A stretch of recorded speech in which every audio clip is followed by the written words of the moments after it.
गीता में दिए भगवान श्री कृष्ण के 15 संदेश। कर्म का फल व्यक्ति को उसी तरह ढूंढ लेता है जैसे कोई बछड़ा सैकड़ों गायों के बीच अपनी मां को ढूंढ लेता है। मैं सभी जीवों में विद्यमान हूँ, मैं चींटी में भी विद्यमान हूँ और हाथी में भी विद्यमान हूँ। व्यक्ति कर्म करने से कभी छुटकारा नहीं पा सकता है, इसलिए तुम्हें हमेशा कर्म करते रहना चाहिए, क्योंकि कर्म के बिना तुम्हारे शरीर का निर्वाह भी नहीं हो सकता है।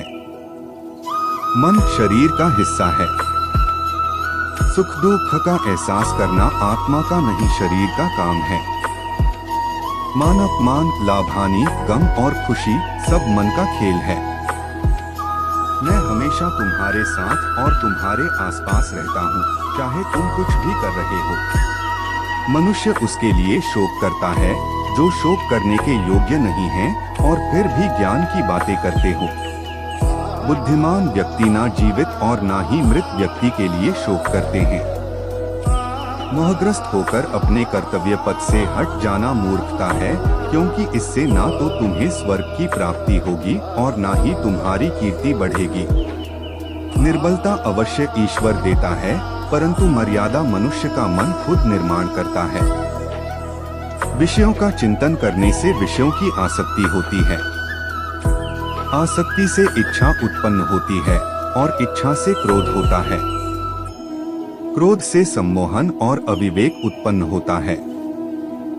अमीर बनने के लिए एक एक क्षण संग्रह करना पड़ता है, किंतु अमर बनने के लिए एक एक कण बांटना पड़ता है। जन्म लेने वाले के लिए मृत्यु उतनी ही निश्चित है जितना कि मृत होने वाले के लिए जन्म लेना।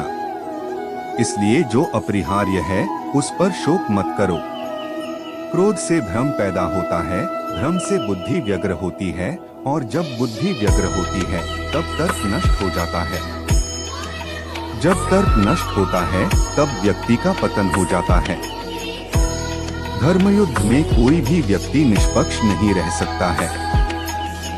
धर्म युद्ध में जो व्यक्ति धर्म के साथ नहीं खड़ा है, इसका अर्थ है वह अधर्म का साथ दे रहा है, वह अधर्म के साथ खड़ा है। अगर कोई मनुष्य हमारे साथ बुरा कर रहा है तो उसे करने दो, यह उसका कर्म है और समय उसके कर्म का फल उसे जरूर देगा।